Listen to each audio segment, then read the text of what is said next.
Inilah bentuk lonceng dari gereja kita, gereja GKP Sibolga.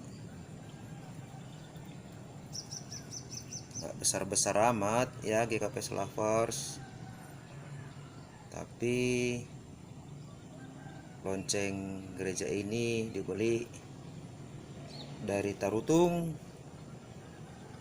yang nama tempatnya lebih tepatnya disebut dengan Sitampurung ataupun Sitapurung. Ini dia guys, lokasi di sekitar sebelah kiri gereja kita.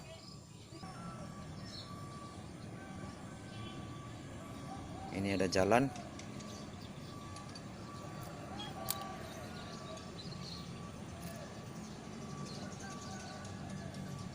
Nah, ini tadi masih tetap nampak kota Sibolga.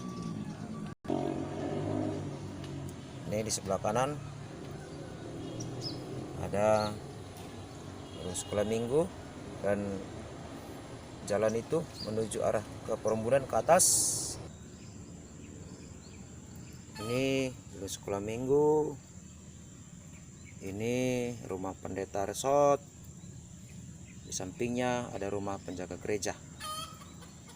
Dan ini guys, walaupun terlihat seperti hutan, tapi ini masih tanah milik GKP ya guys. Ya, GKP Lovers,